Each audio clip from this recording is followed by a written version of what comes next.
Good morning, everyone, and welcome to NIFA's Webinar Wednesday. Our topic today is substance abuse in housing. We want to thank Emeritus for being a great partner and a sponsor of our events, including this webinar. Please use the question feature at the bottom to input your questions, and NIFA staff will hold those until the end of the presentation. If you would prefer to ask your question out loud, simply raise your hand and we can unmute you. But do keep in mind that we are recording this.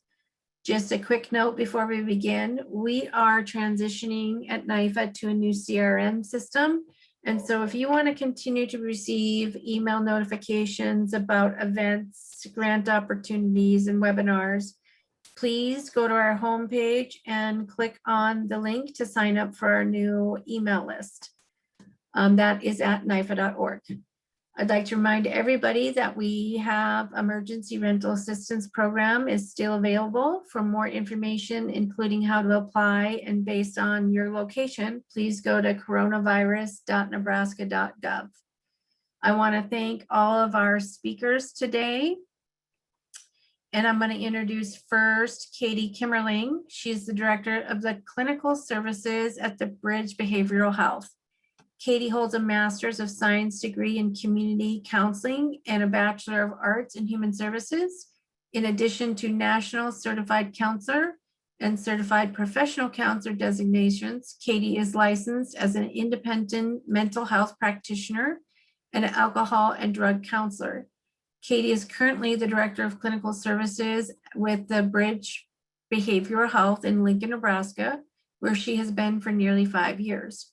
Prior to the Bridge, Katie was the Director of Quality Assurance with the Lutheran Family Services of Nebraska and a clinical supervisor with Lincoln Family for 6 years. In her volunteer time, Katie is a member of the Critical Incident Stress Management Team and a member of the American Red Cross Disaster Response Team.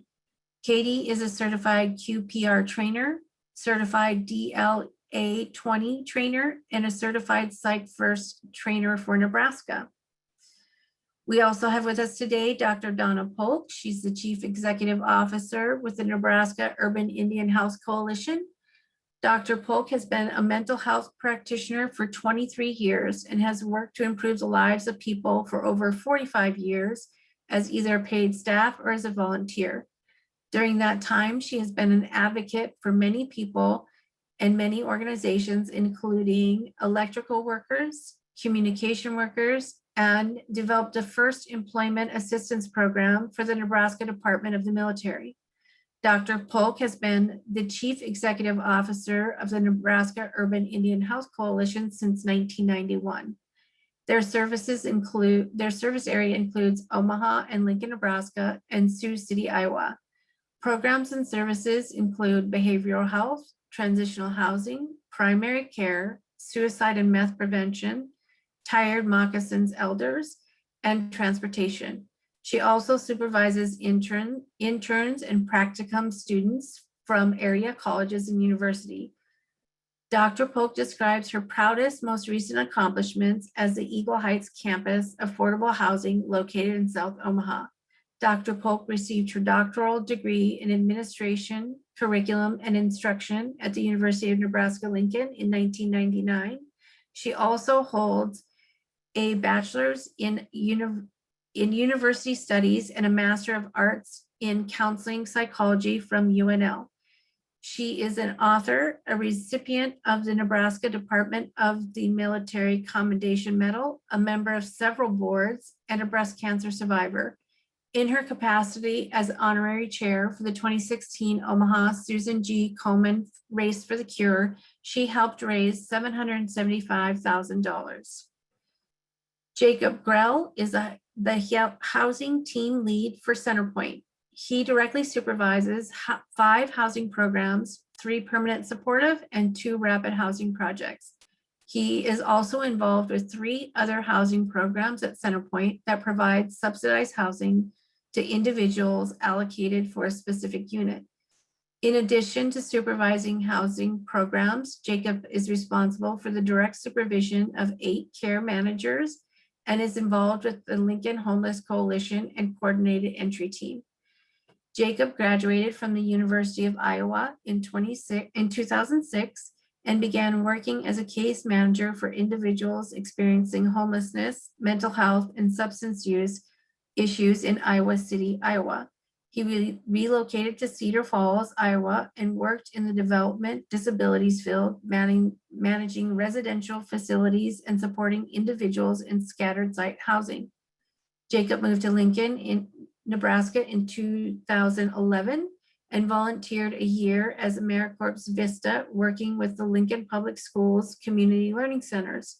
Upon completion as a Vista worker, he joined an outreach specialist with Cedars Youth Services from 2012 to 2014, at which time he began working at CenterPointe. Thank you all for agreeing to participate on our webinar today, and I want to turn it over to Katie Kimmerling to get us started. Good morning. I'm so glad to be here and talk about the services that we have available at the Bridge Behavioral Health. Many people know the Bridge from our time in the news a couple of years ago, but that is not the only service that we have to offer. So we offer a full range of services for those who are working through substance use issues, beginning with detoxification and withdrawal services through residential services, and then continuing care after someone has finished formal treatment along that whole spectrum. We offer one involuntary program, and that's civil protective custody, where someone might be brought to us when they are acutely intoxicated on drugs or alcohol. They're brought by police to us or law enforcement of some form, and our nursing staff and recovery advocate staff work with the consumer for the first up to 24 hours of their withdrawal and detoxification. After that time, someone may choose to stay voluntarily and enter into our withdrawal services programs.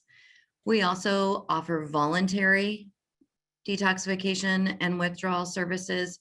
So someone may present to us with a family member or with a friend or on their own and begin that detoxification and withdrawal process. Most of our consumers that we see in that program are released within 8 hours, either to a responsible party or they have successfully detoxed and can return to their primary living place. If someone wants to completely withdraw from substances, we can help them do that in a medically supervised setting in our withdrawal services. So someone comes in and wants to withdraw from substances, they get an assessment with our nurse and our APRN, and we help them through that first 3 to 5, up to 10 days of withdrawing. We are one of the few places in Nebraska that will withdraw someone from any substance. We will take someone who is using methamphetamine or opiates or benzos or alcohol. It really doesn't matter what they're withdrawing from. If they are actively in withdrawal, we can help them through that process. There are very few limitations to those that we can help. Someone with significant medical issues may need to be seen at the hospital first before they can come to us. Or if someone is not able to complete their activities of daily living, then they might also be referred to a hospital. But otherwise, if you're 19 or above and live in the state of Nebraska, we can probably help you with those detoxification services. When someone is in detox, that first 24 to 48 hours in detoxification or withdrawal, they're primarily seen by the nursing staff. Here we have 24-hour-a-day nursing staff that can assist the consumers. After that first 24 to 48 hours, though, the clinical staff starts to work more with the consumer. And this is when we start to talk about, where are you going to go next? Can you go back home? Is that a safe place for you? If it's not a safe place, where would be a safe place for you? And so I have a licensed mental health practitioner on that unit. I also have a case manager on that unit. And that case manager sits in on the homeless continuum of care meetings and works with coordinated entry. And we do a lot of referrals to case management services, with our community partners, because this can be a devastating disease for people. And we know that their short time here with us is often not enough. So trying to get them connected with community supports and services is huge for us, because maintaining both their sobriety and their housing and their employment takes a lot of work sometimes. And so I really work hard to start that planning as soon as they're feeling up to it. That first 24 to 48 hours can be rough. And so, having that time with our nursing staff and our clinical staff, if they need it and they're up for it, we certainly do that. We also offer respite services. So our respite program is really safe, sober housing. Someone who is not acutely intoxicated, who is not in withdrawal, but also doesn't have a safe place to be, where, maybe they need a break from their home environment because they know if they don't have a break, they'll continue to use. Maybe they're in outpatient services somewhere and they're really struggling, and they know that having this therapeutic break would be good for them. They can come stay with us and work with our clinical team and our case management team to get back on track, and hopefully use that as a place to interrupt a cycle of before relapse happens, perhaps, or to interrupt a behavioral health crisis before it reaches the point that maybe they need a higher level of care. So someone can stay with us in that program for 7 days. And we work with them to what caused the crisis, how do we get them beyond this, what services do they need to reconnect with or get connected with to begin with. We may see consumers in this program that are in treatment services somewhere else. Maybe they're with Jacob over at CenterPointe and they're not doing so great. And they need 3 to 5, maybe 7 days of a break to get refocused and recommitted to what they're doing. Sometimes it can be overwhelming to be in treatment, or, living through a global pandemic turns out is hard. And having a break from that for a while where other people can help you get refocused and recentered on what you need to do can be beneficial for people in our community. And so we offer that service. When they're in our respite program, they are required to go to group twice a day. So they do one therapeutic group a day, and they do one psychoeducational group a day, and then meet with both the case manager and the therapist for that unit. So after those emergency-based services, we also offer residential treatment services here at the Bridge. We offer 2 residential treatment options. One is short-term residential, which ranges from about 45 to 60 days, roughly. It really depends on the consumer and how they're working towards their treatment goals and those goals that they set up when they first got to programming with us. We also offer intermediate residential services, and this is a longer-term, slower paced program for some of our consumers that have maybe tried other services before, have had a couple of attempts at treatment, and weren't able to maintain when they were not in a controlled environment. All of these services are voluntary. Our doors are not locked. Someone can leave at any time, but we work really hard to get someone to stay in treatment and to work through the problems that they're having. All of our emergency services are for men and women, 19 and above, but our residential treatment services are for men only. When we have women that are in need of services from our emergency-based programs, we refer them to other programs in the city or in the state that they can go to. But that short-term residential and intermediate residential program is for men only, 19 and above. We work a lot with consumers that have complex co-occurring disorders. And so you have to have a substance use disorder to be in our services, but we have many consumers that also have severe and persistent mental illnesses or other mental health concerns that may not reach the level of a severe and persistent diagnosis. And so I have 2 independently licensed mental health clinicians that work in our residential treatment programs, as well as 3 alcohol and drug counselors. I also have a case manager in that program. And then one of the unique things that I really like about the Bridge is our whole health approach to things.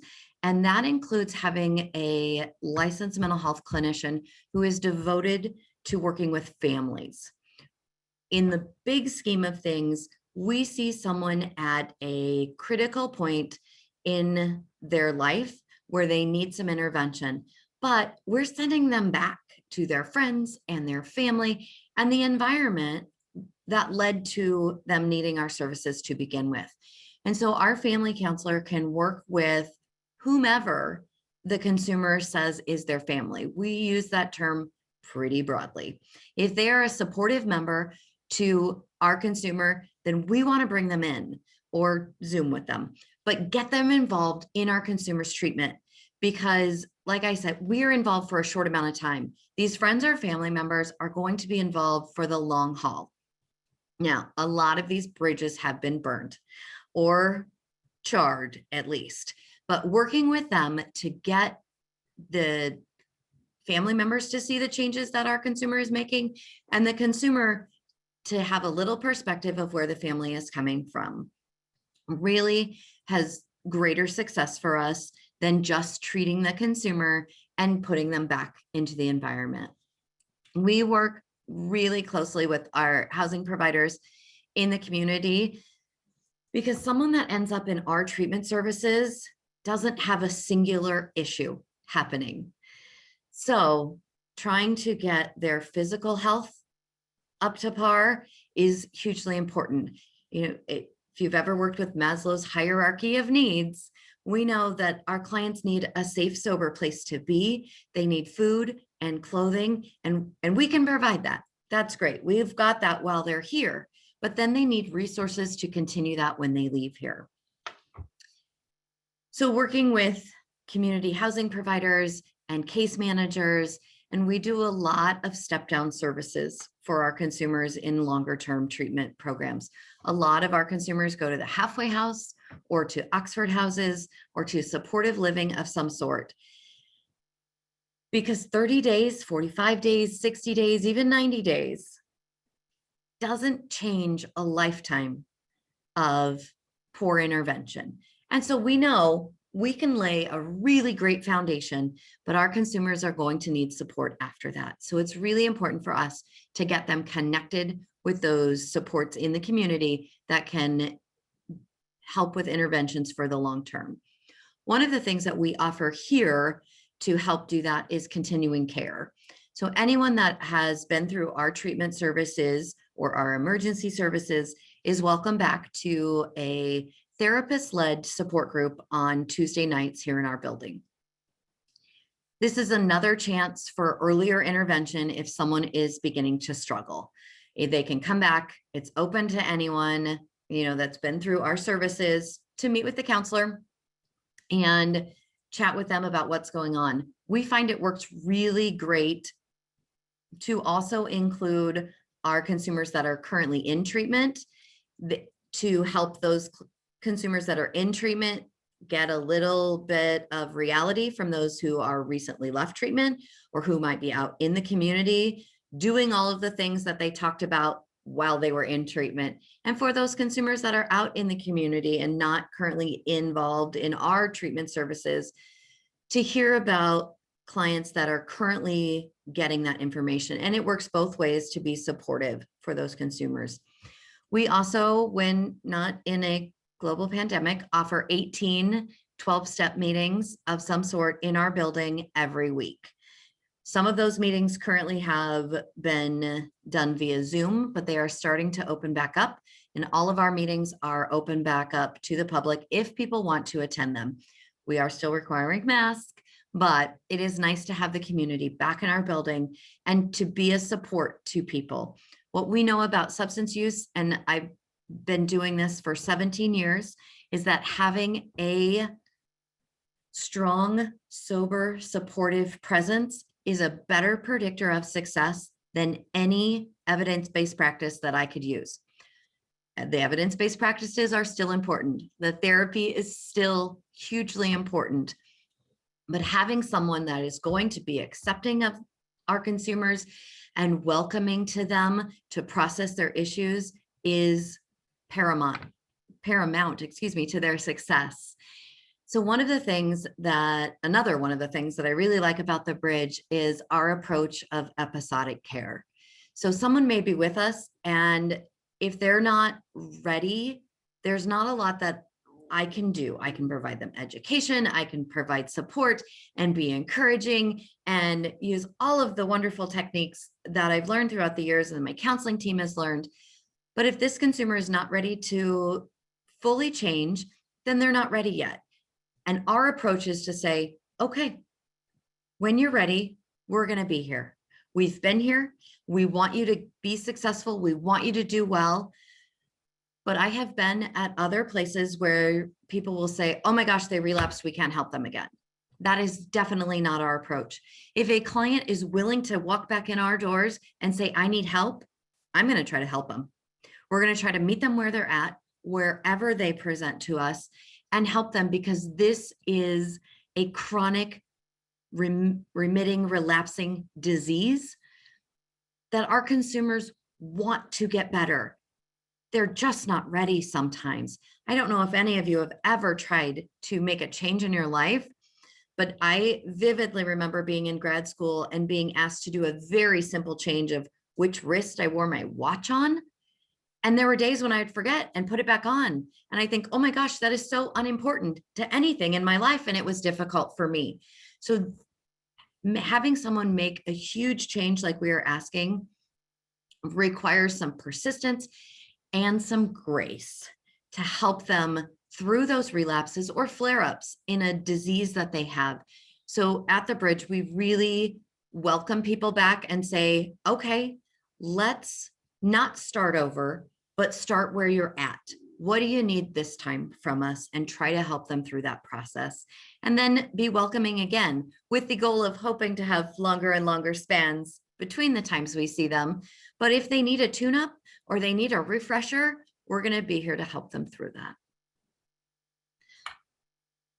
That's a lot. But I think I covered everything. I probably forgot some stuff, but I'm going to let someone else talk for a minute, and then I'll follow up with all the other things I forgot. Thank you so much for listening. Thank you, Katie. We appreciate it. We are going to turn it over to Dr. Donna Polk. She does have a presentation that Susan's going to help us with. And I just want to say, Dr. Polk, I'm sorry I pared down your bio a little bit. She's got a very, very long and illustrious career. So I apologize for that, but we thank you so much for joining us, and we'll turn it over to you. Thank you, Elizabeth. And I You're want welcome. to say you didn't pare it down enough. No one wants to hear all of that, but thank you anyway. I deeply appreciate NIFA for including us on this presentation. And Katie, you were wonderful. And you covered a lot of things. I used to, excuse me, I used to live in Lincoln. And so I know a lot about the Bridge, and Jacob, I know a lot about CenterPointe. It's where age and institutional knowledge comes into play when you've been around for 100 years. So I thank you for giving me this opportunity. I want to talk a little bit about what we do. And I think what's most important to me is that our audience understands that I think there's a consensus that probably one of the long-term effects of COVID-19 will be mental health issues. Of course, substance use disorder and addiction is one of the common maladies that's associated with mental health.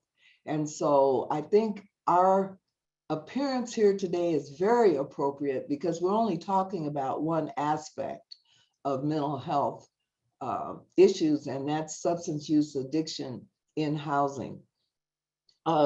Just a little bit about Nebraska Urban Indian Health. And Susan knows I hate this, but I don't know how to maneuver the slides well enough. And I hate the next slide thing, but it's just easier to have someone who knows what they're doing do it. Nebraska Urban Indian Health, we're a nonprofit, of course, and we've been around since 1986. Our service area is Lincoln and Omaha, Nebraska, and Sioux City, Iowa. However, our behavioral health services are offered to Native Americans throughout the 50 states. And we have had people come from as far away as Alaska to be a part of our residential treatment program. We have really expanded some of the services that we offer that are directly related, we believe, to substance use disorder. And that is Project Beacon, which is the Missing and Murdered in Indian Women program. And why do I say that may be associated with substance use is because we know that in some cases, both the victims and the perpetrators may have had addiction-related problems, whether they lived in a home where they were trying to escape from those issues or they were actually the users. Next slide, please. This is just a photo that shows one of our counselors meeting with a client. I would like to say that our residential program is open to Native Americans only. And one of the reasons for that is because we have a contract with the Indian Health Service. And the other underlying and equally as important issue is that we have a number of activities that are very important to our clients that come in to residential services. And that deals with cultural and spiritual practices that may not be a part of the lifestyle of people who are not Native. So we don't have to excuse what we do. And I'm talking about spirituality and not religion.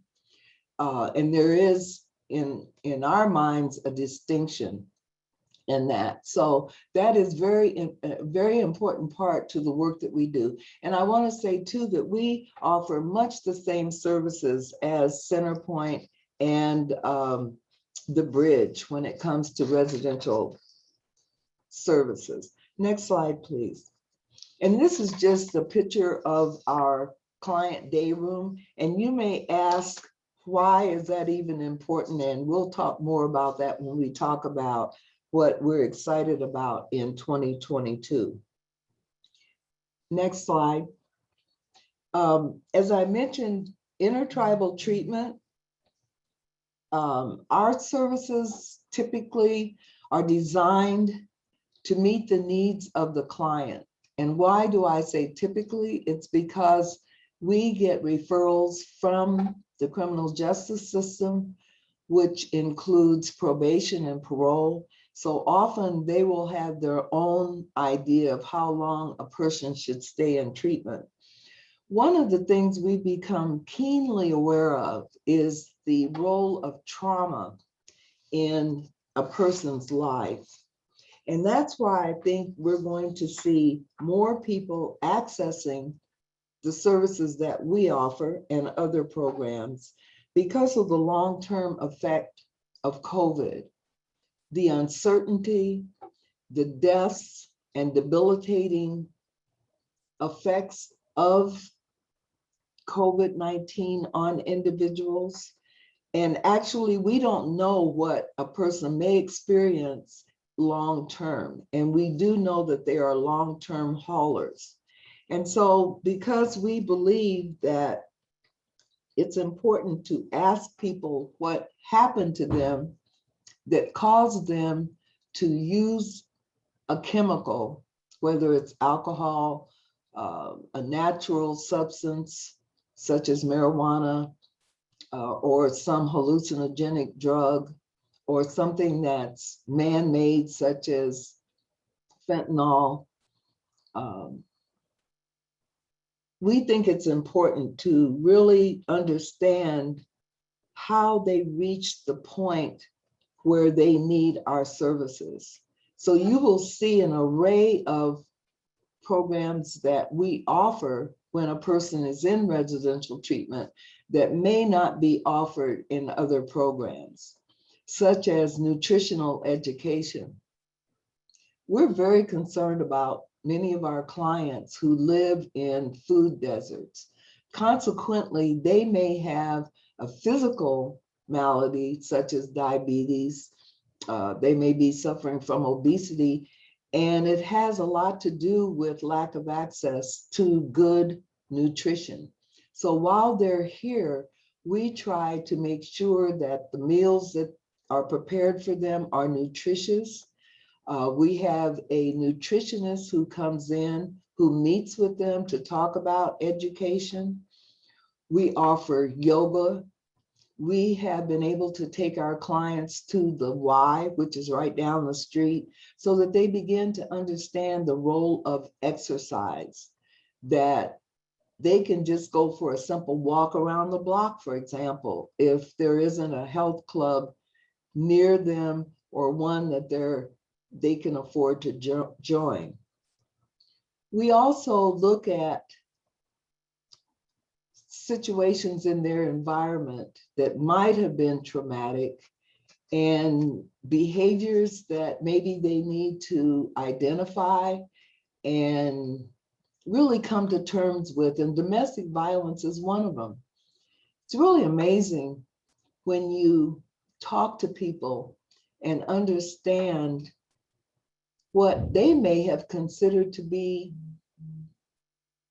normal in their life. Yesterday, I was talking with one of our vendors, and he mentioned to me that he was a new parent, and he talked about some of his parenting skills that he used with his young children. And he mentioned spanking. And I asked him, why did he think that was appropriate? And he said, because his mother used to make him kneel on the air vents in his bedroom. And she would even turn on air conditioning to further, as he used the term, torture him. And I thought, wow, that's really interesting. And it's interesting how that was so painful and traumatic to him, but he uses that on his children. Now, you might say, well, I don't consider that domestic violence. Maybe it's child abuse. Well, whatever it is, I think we talk to our clients about that type of behavior, and we try to educate them so that they can learn a different strategy.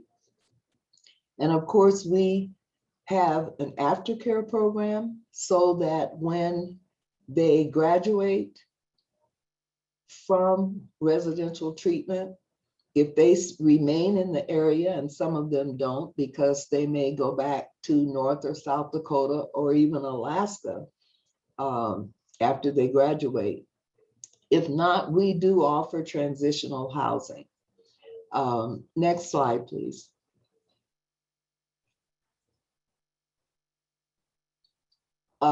We have 6 units, and fortunately for us, it's right across the street from our lower parking lot. And the Winnebago tribe was very generous to purchase this property so we could lease it from them to use for transitional housing. So we have 6 units, and we have 24-hour supervision. And I'm very pleased to say that I think we've had this housing maybe 6 years, and I cannot really think of police calls that we've had. And you might say, well, why would you even mention that? It's because people who live in our housing are new in recovery, and many of them don't know each other. And we typically have 2 to 3 people in each unit, and it is co-ed. We have units for women and units for males, but they don't know each other. And so it's just interesting how compatible they are. Many of them will say, well, you know, I don't think this is working for me. And they simply let us know that they're leaving. But we don't have any horror stories, more or less, to tell about people not getting along, fights, even if there was use, and we do have people who have relapsed, they will simply leave because they feel that they cannot disrespect what we do. And that's, I think, related to the cultural and spirituality piece. And of course, we do monitor, and they know that they will be drug tested, or we will do breathalyzers. We have cameras on the exterior, not the interior. So maybe that has a lot to do with the success of the Eagle Heights Transitional Living Program. Next slide, please. And I think this is just some interior shots of the units in Eagle Heights. Okay, next slide. And the next one. Outpatient services, we offer assessments or evaluations. We do individual, family, and group counseling. We have drug and alcohol education, and HIV, AIDS, STI education and testing. And we also do condom distribution. And you might ask, why would you do that? Well, we are a part of the Adolescent Health Project that's funded by the Women's Fund. And part of our responsibility is to do the testing, STI testing, and to distribute condoms. We let our clients know that there is an epidemic of STIs in Douglas County. And I'm very, very concerned that probably the biggest, well, not probably, but the biggest problem is with syphilis. And I thought syphilis went out years ago. But no, syphilis and chlamydia. And so that's not saying that if you are a substance abuser or an addict, that you have more indiscriminate sex than anybody else. But what it does say is that you may not use the precautions that you should use, which should be using condoms, so you don't end up with an infection. That's our goal. So we have what's called buddy bags. And for those who maybe are a little shy, we will put the condoms and literature in the little buddy bag. And it's hard to keep them around because they are so cute. I thought I might have one in there, but we'll put them in the little bag and you can take one for yourself and one for your buddy. We also distribute them in bars, because a lot of times when people are, having a taste or two, they lose their inhibition. So we have the condoms provided in the bars, so you can take some there also. And then, of course, part of our outpatient service is domestic violence intervention. New to what we're doing is medication-assisted treatment. We're able to get medications that can help people. Naltrexone is one that we will be using, and we will be using the injections because we don't think the pills are appropriate for our population. If we can give them a shot once a month, then we don't have to worry about them taking the meds every day. We're going to try that approach and see if it works, if it makes a difference. We also can provide Narcan, and we do believe that the issue with fentanyl is so serious that there are families and friends that need to have Narcan just in case. Yesterday, I attended the first meeting of the Douglas County Drug Overdose Fatality Review Team. Now, how serious could it be that they now have an organization where we're going to focus on drug overdose fatalities?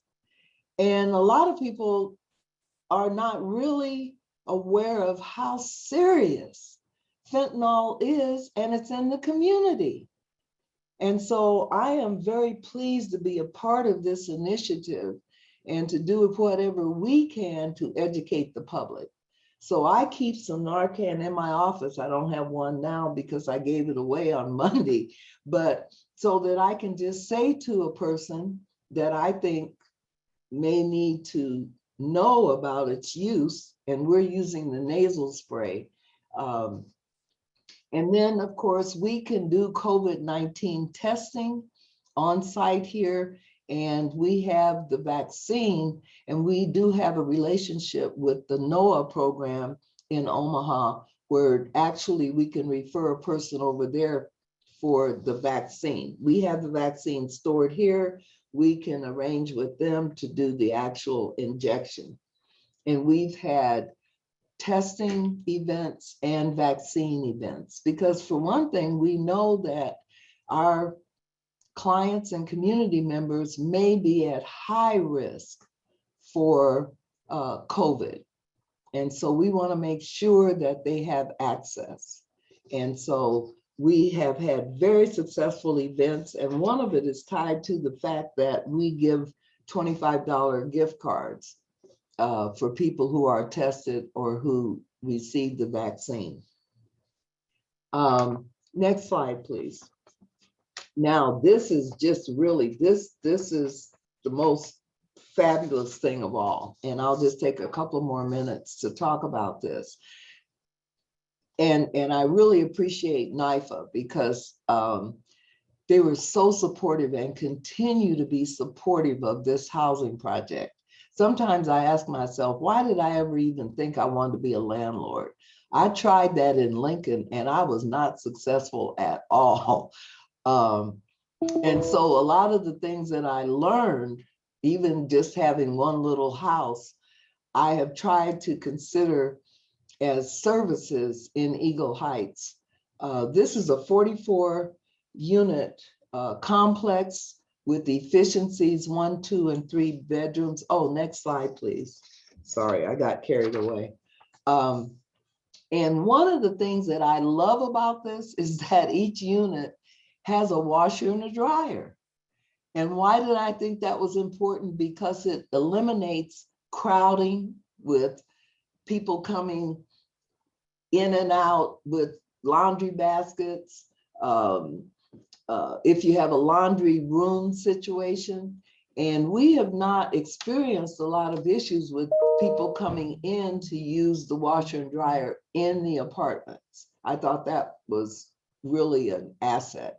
And in talking with the residents, they really love it. Some of them just couldn't even believe that they had this, what they consider to be a luxury. We have a large community room, and across the street, if you can go to the next slide, please. The building at 2206 N Street is being renovated. It will be 26,000 square feet, and we'll be leaving the building we're currently in, which is only 10,000, and moving there where we will be able to expand our services and possibly add 1 or 2 more. And you can see the lower picture, which is a conceptual sketch of what that old building will look like. And it is so exciting.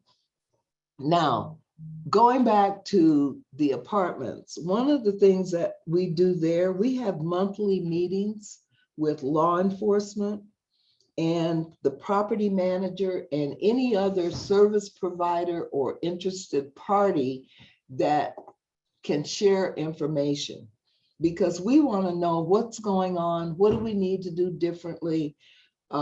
We talk to one another. I have a full-time staff in the building as well as the property manager.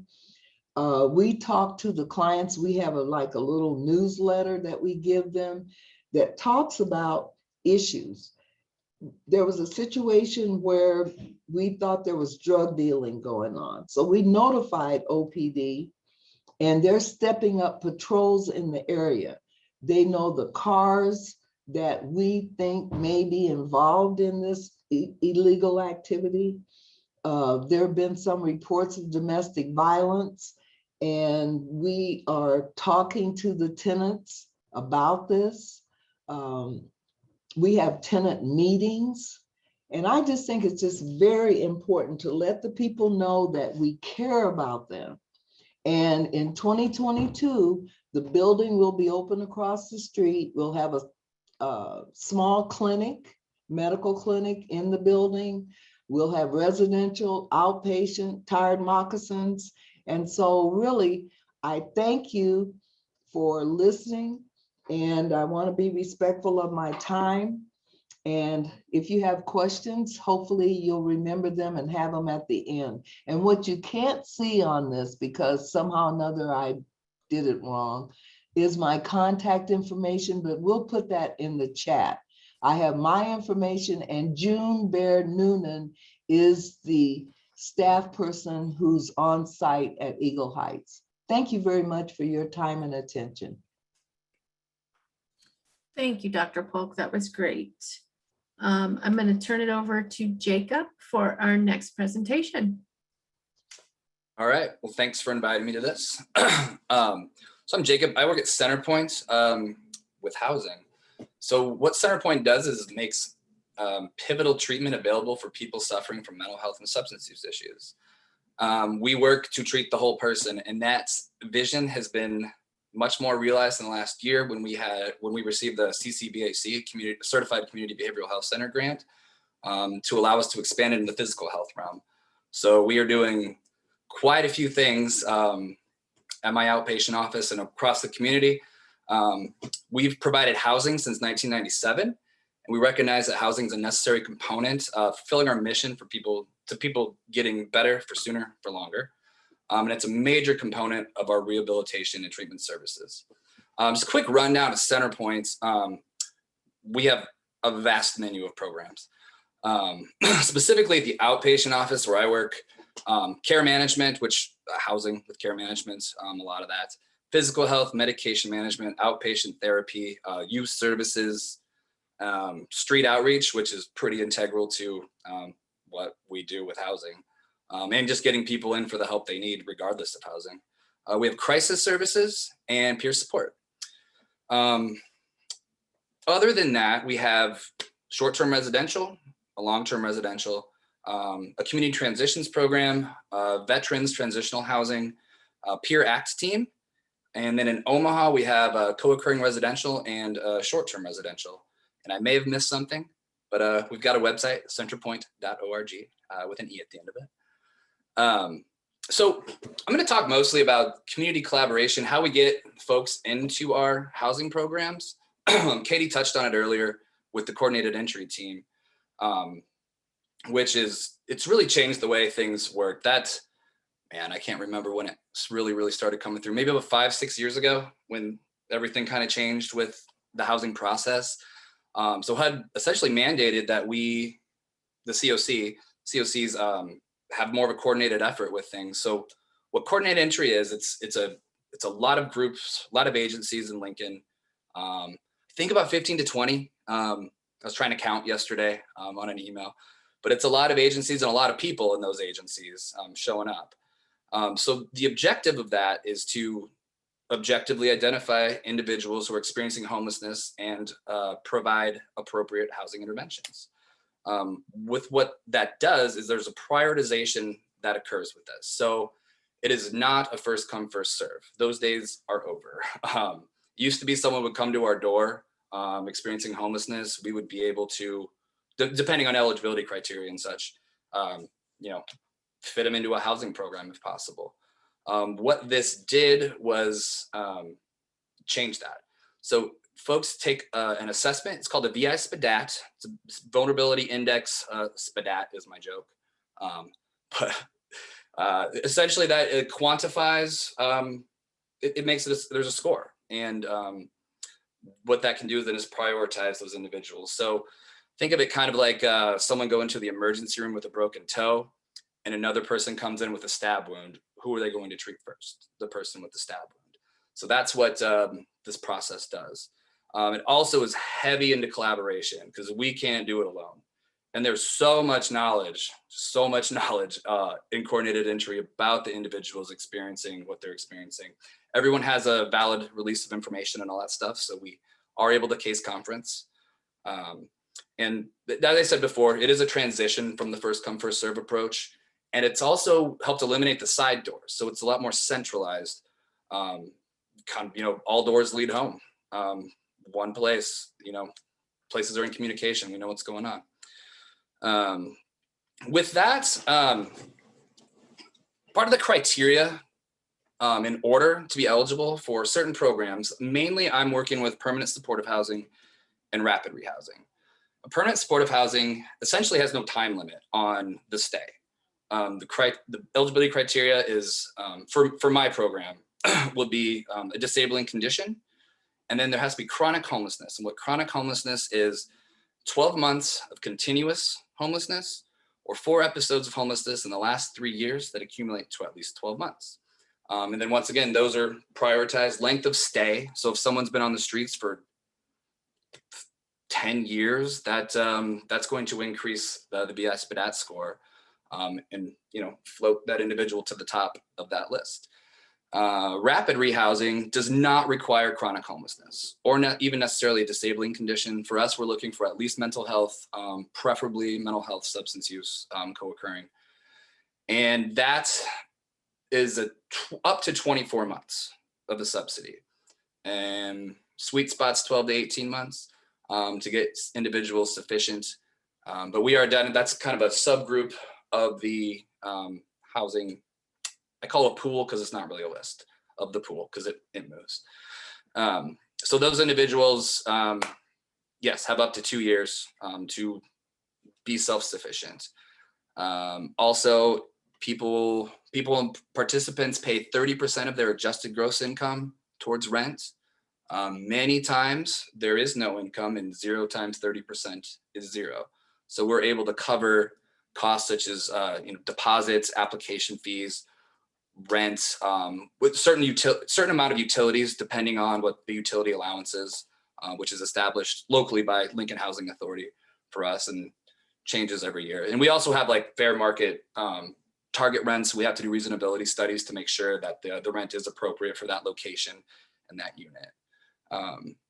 But going back to All Doors Lead Home, it's the community collaboration that really helps, because then we can prioritize, we can problem solve, talk about potential barriers, strengths with individuals.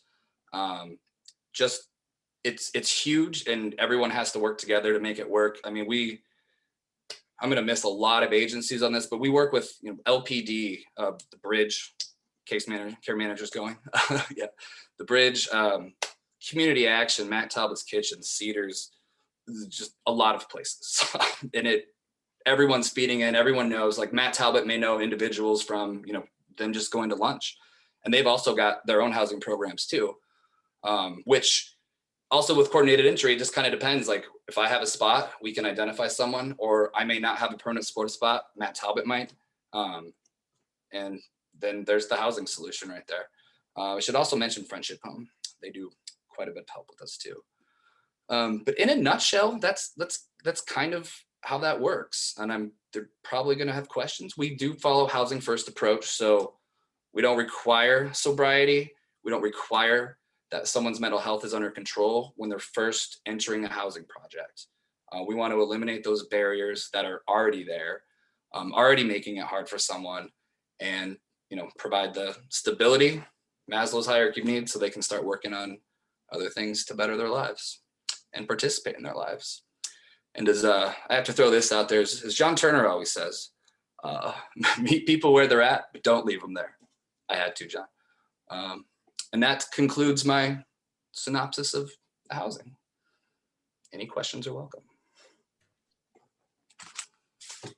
Thank you so much to all of you for your information, your presentations. I think John has a couple of things to mention. Yeah, thanks, Jacob. And great to see everybody. Thank you so much for doing this today. So yeah, I work at NIFA, Community Development and Research is my title. But I just wanted to say that last year, NIFA had some webinars that were kind of helping target and educate landlords. And we talked about mental health issues and tenant behavior and housing first. And people actually in our comments afterwards in our surveys said they wanted a session on this. So this is actually by the people for the people. So thank you. I guess maybe I could start with Donna. When I think it's great, Eagle Heights, one of the things that, and I guess Katie, you mentioned this too about aftercare. When I was providing housing to people, like, can you talk about the power of loneliness and isolation that people feel and how that is really hard, and what you're doing to kind of help keep them connected? Wow. And of course, that's exacerbated because of COVID. And one of the things we did at Eagle Heights was to offer vaccine to them. We had an on-site vaccine event where they could just come down and they were able to get a $25 gift card. We use an incentive when we do events. And so, and we tried to give out, not in Eagle Heights, unfortunately, yet we intend to do this, to give out tablets, because it doesn't necessarily change behavior, because it may isolate people even more if they rely on technology, to live out their lives. But John, I guess I'm gonna turn it over to Katie to see what she's done successfully, because it's hard. I come to work because I live alone, and even when I could work from home, it was like, I think I'll just go to work. And so maybe Katie, you can help with that. One of the acronyms we use around here when we're starting to talk about relapses, HALT. Are you hungry, angry, lonely, or tired? And that lonely is huge. Finding people to support you is huge. And, it's a relapse trigger, because if who you're going to find and seek that connection with is also using, you're going to end up using again. Yes. And one of the things that we have unfortunately experienced with some of our clients is, they go back home and they go to a supportive housing, or they go to some other sort of housing, and they're by themselves. Yes. And then they get hungry, angry, lonely, and tired. And they start using again, because that's where they know to go to find connection. Yes. And people want connection. So it was an issue prior to the pandemic, and it became an even bigger issue during the pandemic. Our clients here go to meetings, and during the pandemic, when we were doing so much Zoom, our clients had a incredibly difficult time finding a sponsor, because sure, I can see all of you on this Zoom, but we're not standing next to the water cooler or the coffee pot and having just a genuine connection with someone else. And that has become problematic. And so getting people vaccinated so they can be out with other people again is huge. And finding them ways to connect with technology, if that's all that they can do. A lot of our consumers have complicated health issues as well. And so I can't tell you how many masks we've gone through here. Everybody gets a mask because they need to be around people. Yes. Now, we want it to be positive, supportive, sober people, but being around people is so important. So getting them some sort of technology, because a phone call is better than nothing. Yes. A Zoom is better than a phone call. Yes. But trying to get them back out is important. So, regardless of the service that someone is in with us, they leave with a list of meetings. They leave with a list of places they can go. I'm hoping that our drop-in centers here in Lincoln start opening up again, but we talk about find somebody. I know CenterPointe has a crisis line people can call. Our phone is open 24/7, 365. I can't count how many times our family navigator or our family therapist or even our technical staff has been on the phone with somebody. And at the end of it, I'm just so glad I had somebody to talk to. In that time of crisis, when they're by themselves, I would rather they call and talk to my staff than they call someone to get a drink or to use something, because really what they're wanting is a connection. And I want to make their connection stronger with a human than it is with their drug of choice. Right. Whew, I told the other panelists when we started, I get super chatty. Sorry. This is my passion and I will talk about it forever. So there you go. There's my long-winded answer. That was awesome. Thank you. And Jacob, like, so since we've had landlords on this, on these webinars before, what's your experience been trying to find units for people that are coming out of your programs? Or, and I know you work with street outreach and peer support, but Yeah, it can be tough. yeah. It can be tough. And a lot of times too, it's just based on kind of blanket policies landlords have, such as credit scores or anything. You know, they can do that, but really, we just, one of the big resources we use when we're really struggling is Matt Talbot's landlord liaison project. That Retha is very helpful with communicating with case managers, and once again hooking up the proper appropriate housing interventions. But the thing with landlords is just keeping them in the loop as much as we can. That's something I always encourage. Just even most know we can't control people. So just informing them, this is what we've done. This is the talk we had. Clearly there's limitations on what we can say due to the nature of substance use and mental health and privacy. But yeah, we just try to problem solve. Really, just lay out the plans for them and just be in communication. We do have some leasing units also, so CenterPointe's name is on them. So we are the ones responsible for things. And I spend a lot of time talking to some of those landlords and, just trying to mitigate situations and do some damage control when needed. And our maintenance team is amazing for that too, because they're actually able to go kind of flip units for landlords that we have a lease to, which is about 10 units currently. So just, communication. Yeah, and John, I'd like to say that in Omaha, of course, because we have a massive gentrification effort going on, a lot of people have been displaced, and that's very traumatic. And people don't even have the comprehension about that. I mean, I think they may, but because it's about money. So in Eagle Heights, we don't have a clinical relationship with our clients. So there isn't a confidentiality issue involved. And so we talk with the property manager who's on site. And what I'm finding is a lot of them just don't have that. They have not had that same relationship with people. It's a matter of you sign the lease, pay your rent, follow the rules kinds of things. And, if people are evicted, then there's always 10 people lined up trying to get that place. And so one of the things that's been very helpful for my staff and with me and with the property manager that we now have, the agent, or I think you might call that person, is we have a really good relationship. And having those meetings and communicating has really been very useful, because it was simple things like, please do not post an eviction notice on the door. Put it in an envelope. When you walk by somebody's door, you're going to instinctively read what that paper says. You don't have to do that. Come on. And they said, oh, okay.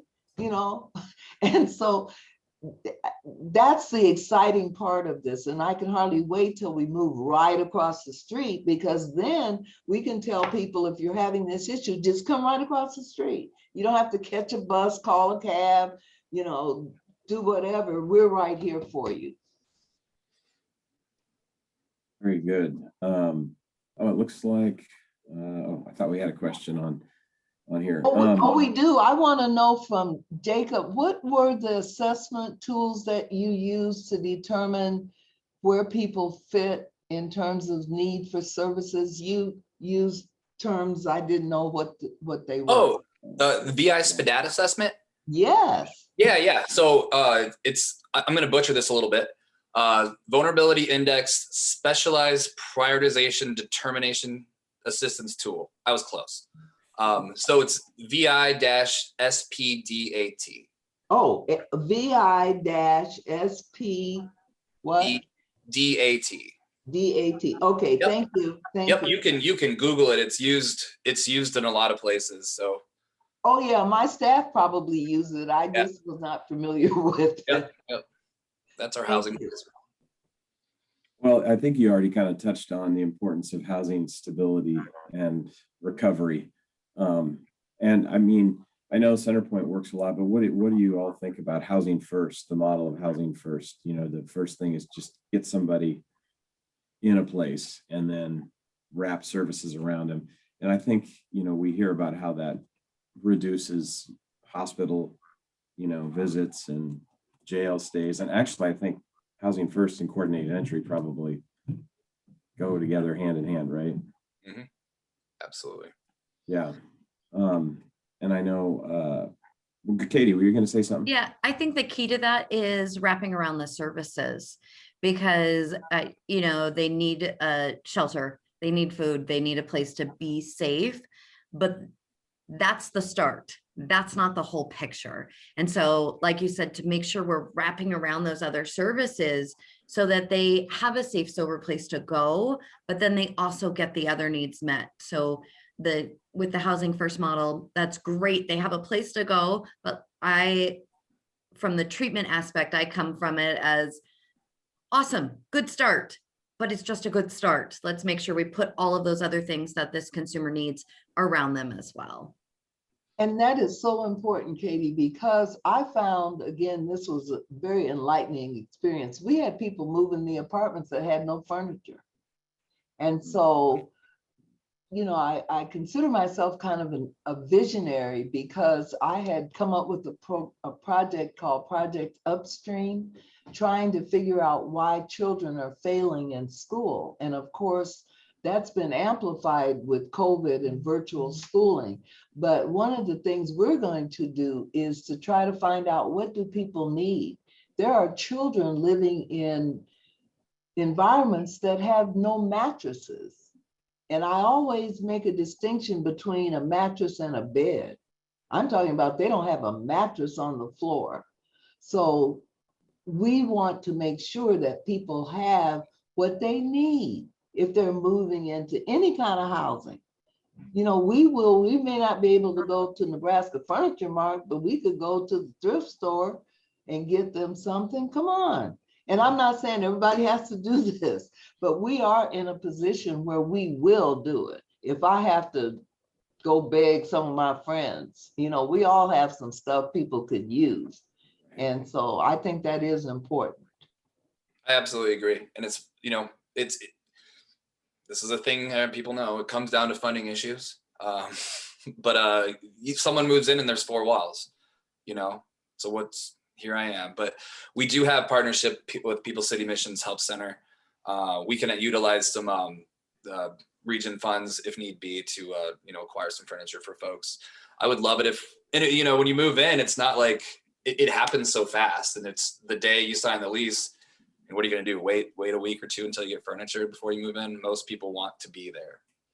I think that in this community here in Lincoln is one of the great things. Jacob mentioned it, the coordinated entry, but we've all kind of hinted around at it, as well as those partnerships and those relationships with other people, because this is not a solo act.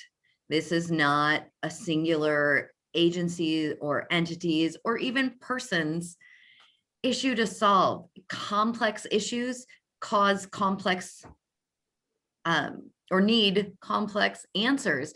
And so for us, and I can only imagine for Dr. Polk up in Omaha and for Jacob, it's really about partnering with whoever we need to, so that the consumers we're working with get the things that they need, because I can't provide it all. I would love to, but we can't.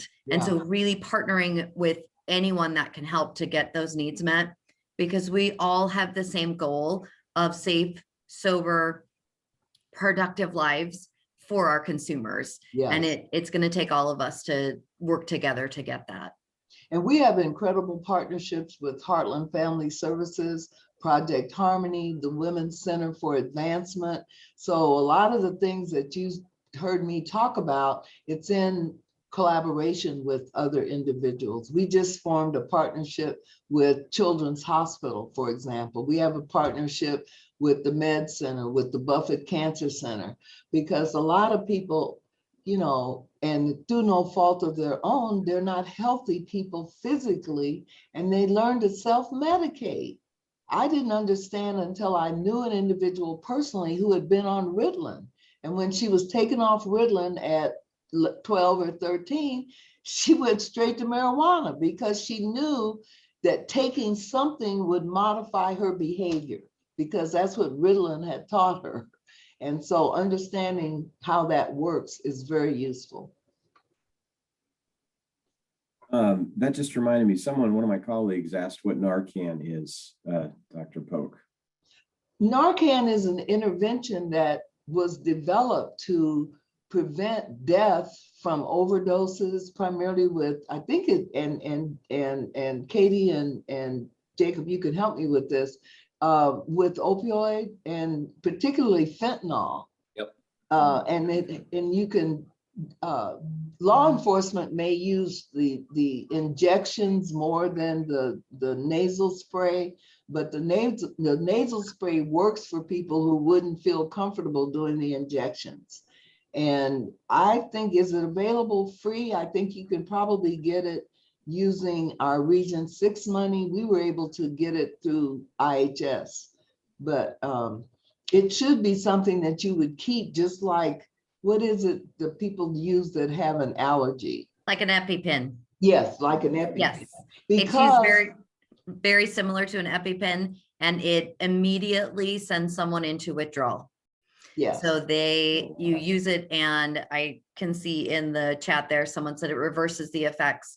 I mean, Yes. it is used to immediately send someone into withdrawal so that they don't die from an overdose. yes. Okay, Yes. thank you. How about, Donnie mentioned, needing furniture. Do all of you have a wish list for your organization? Something that you hope for, something you're longing for, you'd like to see happen? Beds, Everything. yeah. Everything. It's listed on our because- website. Check out our website. Our Yeah. wish list of material needs is there. And, I've Oh. always got something. Well, more affordable housing. It would be Yeah. wonderful if we could have it, because you, John and Elizabeth, when we put Eagle Heights up, that was the first affordable housing east of 75th in South Omaha, Wow. I believe. Now I think there may be a couple of other projects that people are planning. But that's the big need in Omaha, because people have been displaced. Yeah. Yeah, I think everyone would agree with you on that. Affordable housing is necessary, needed. Elizabeth, did you have any comments or questions? I was looking to see if we had any that came in. I don't. Our questions have been handled by Susan Pullis in the background. We really appreciate her and her hard work making all these things happen. But I just wanted to say that here at NIFA, we really appreciate all the hard work that you guys do. And we know that it's a bigger challenge and some other things that we've got going on. And we are appreciative that you allow us to partner with you. And we really understand the importance of affordable housing and how it can help change people's lives, change the course that they're going down. And we appreciate all of you making sure that not only are you working with people to provide affordable housing, but you're getting people in those units so they can help stabilize their lives. Yes, thank you all. So with that, we'll give people back 10 minutes of their day. And again, thank you so much for joining us. Again, there's continuing ed associated with this webinar. If you neglected to put in your license number, please contact us at NIFA.org. And please visit our website and get signed up for our new email system. Otherwise, you're going to miss out on future webinars and other events going on at NIFA. Again, a big thank you to our speakers. We really appreciate it, and we hope to see you next time. Thank you. Bye-bye.